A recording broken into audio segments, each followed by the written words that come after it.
ഈ മണമില്ലാത്ത ഈ synthetic drug നമ്മളുടെ മക്കൾ ഉപയോഗിക്കുന്നുണ്ടോ എന്ന് എങ്ങനെ തിരിച്ചറിയാം? നമ്മൾ 8ാം ക്ലാസ് മുതലേ നമ്മളുടെ മക്കൾ ഉപയോഗിക്കുന്ന ഡ്രസ്സ്, അവരുടെ ബാഗ്, അവർ ഉപയോഗിക്കുന്ന റൂം, മറ്റു ഇടങ്ങൾ ആഴ്ചയിൽ 2-3 തവണയെങ്കിലും നമ്മൾ പരിശോധിക്കണം. ഈ സമയത്ത് നമ്മൾ ചുരുട്ടിയ നിലയിലുള്ള നോട്ട് കിട്ടുക, അതുപോലെ ഉപയോഗിക്കാത്ത 1-2 ATM കാർഡ് ഇവരുടെ പോക്കറ്റിൽ നിന്ന് അല്ലെങ്കിൽ ഇവരുടെ സ്ഥലത്ത് നിന്ന് കിട്ടുക, അതുപോലെ തന്നെ പ്ലാസ്റ്റിക്കിൻ്റെ ഇങ്ങനെ അമർത്താവുന്ന ചെറിയ പൗച്ച്, ട്രാൻസ്പെറൻ്റ് ആയിട്ടുള്ള പൗച്ച് ഇവരുടെ ബാഗിൽ നിന്ന് അല്ലെങ്കിൽ ഇവരുടെ ഇരിപ്പിടത്തിൽ നിന്ന് കിട്ടുക. ഇങ്ങനെ കിട്ടുകയാണെങ്കിൽ നമ്മൾ പേടിച്ചേ പറ്റൂ. കാരണം ഞങ്ങൾ പിടിക്കുന്ന വിദ്യാർത്ഥികളെ ഇത് നിങ്ങൾ എങ്ങനെയാണ് ഉപയോഗിക്കുന്നത് എന്ന് ചോദിക്കുമ്പോൾ അവർ എല്ലാവരും തന്നെ 100% വിദ്യാർത്ഥികളും പറയുന്ന രീതി എങ്ങനെയാണെങ്കിൽ, ഈ നോട്ടിൽ അല്പം ഒരു 1/4 ഗ്രാം MDMA ഡെപ്പോസിറ്റ് ചെയ്യും. അതിൽ ATM കാർഡ് കൊണ്ട് നല്ലപോലെ റബ്ബ് ചെയ്യുക. വേറെ ഒന്നും അവർ ഉപയോഗിക്കില്ല. ATM കാർഡ് കൊണ്ട് നല്ലപോലെ റബ്ബ് ചെയ്ത് വളരെ നൈസ് പൊടിയാക്കും.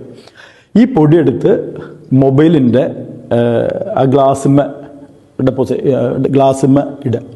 എന്നിട്ട് ATM കാർഡ് കൊണ്ട് തന്നെ അതിനൊന്ന് ഒതുക്കിയിട്ട് 2 ലൈൻ ഇടുക. അതാണ് ഞാൻ നേരത്തെ പറഞ്ഞ ഉപയോഗിക്കുന്ന രീതിയിൽ ലൈൻ ഇടുക എന്ന് പറഞ്ഞാൽ 2 ലൈൻ ഇടും, ഈ ഒന്ന് നീട്ടിയിട്ട്. എന്നിട്ട് ഈ നോട്ട് തന്നെ ചുരുട്ടിയിട്ട് ഒരെണ്ണം മൂക്കിൻ്റെ ഉള്ളിൽ കയറ്റി വെച്ച് മറ്റു മൂക്കടച്ച് ഈ മൊബൈലിലെ ഈ പൊടി നല്ല ശക്തമായിട്ട് ഒരു വലിച്ചെടുക്കുക. ഇതാണ് ഈ MDMA എല്ലാവരും ഉപയോഗിക്കുന്ന, കേരളത്തിൽ ഉപയോഗിക്കുന്ന രീതി. ഇത് ഉപയോഗിച്ച് കഴിഞ്ഞാൽ പിന്നീട് ഒരു 8 മണിക്കൂർ നേരത്തേക്ക് നമ്മളെ നിയന്ത്രിക്കുന്നത് നമ്മളുടെ സ്വബോധമല്ല, പിന്നെ ഈ പറഞ്ഞ സിന്തറ്റിക് ഡ്രഗ്, ഈ കൊടുംവിഷമായ സിന്തറ്റിക് ഡ്രഗായ MDMA ആണ് പിന്നെ നമ്മളെ നിയന്ത്രിക്കുന്നത് ഒരു 8 മണിക്കൂർ നേരത്തേക്ക്.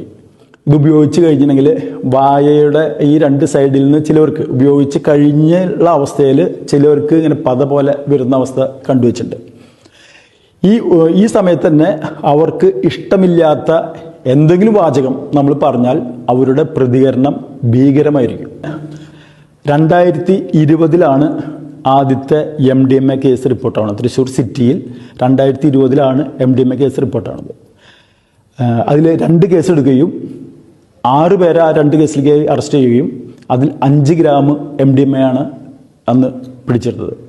പിറ്റത്തെ വർഷം, അതായത് 2021 ഈ 2 കേസ് എന്നുള്ളത് 16 കേസാവുകയും 38 പേരെ അറസ്റ്റ് ചെയ്യുകയും 203 ഗ്രാം MDMA കണ്ടെടുത്തു. ഈ വർഷം ഓഗസ്റ്റ് മാസം വരെ 38 കേസ് രജിസ്റ്റർ ചെയ്യുകയും അതിൽ നിന്ന് 50ഓളം പേരെ അറസ്റ്റ് ചെയ്യുകയും ഉണ്ടായി. അതിൽ തന്നെ 925 ഗ്രാം 1 കിലോയ്ക്ക് അടുത്ത് MDMA കണ്ടെടുത്തു. ഇത് ഗ്രാഫ് വളരെ ഹൈയിലാണ് പോണത്. ഇത് കേരളത്തിൽ, തൃശ്ശൂർ മാത്രമല്ല, കേരളത്തിലെ എല്ലാ ജില്ലകളിലും ഈ MDMA കണക്ക് വെച്ച് നോക്കുമ്പോൾ വളരെ ഹൈയിലാണ് പോയിക്കൊണ്ടിരിക്കുന്നത്. ഇത് നമ്മൾ ഉൾക്കൊണ്ടേ പറ്റൂ. കാരണം വെച്ചാൽ പോലീസ് എത്ര ശക്തമായ രീതിയിൽ, പോലീസായാലും എക്സൈസ് ആയാലും വളരെ ശക്തമായ രീതിയിൽ പിടികൂടുണ്ടെങ്കിലും നമ്മളുടെ പൊതുസമൂഹം ഇതിൽ അവയർനെസ് ആയേ പറ്റൂ. നമ്മളുടെ ഈ മനോഹരമായ ഭൂമിയിൽ ജനിച്ച് മനോഹരമായി നമ്മളുടെ ജീവിതം ആസ്വദിച്ച് മടങ്ങുന്നതിന് പകരം നമ്മളുടെ ജീവിതം ലഹരിക്ക് അടിമപ്പെട്ട് പോകരുത് എന്നാണ് ലഹരി വിരുദ്ധ സ്ക്വാഡിൽ അംഗമായ എനിക്കും കേരള പോലീസിനും പറയാനുള്ളത്.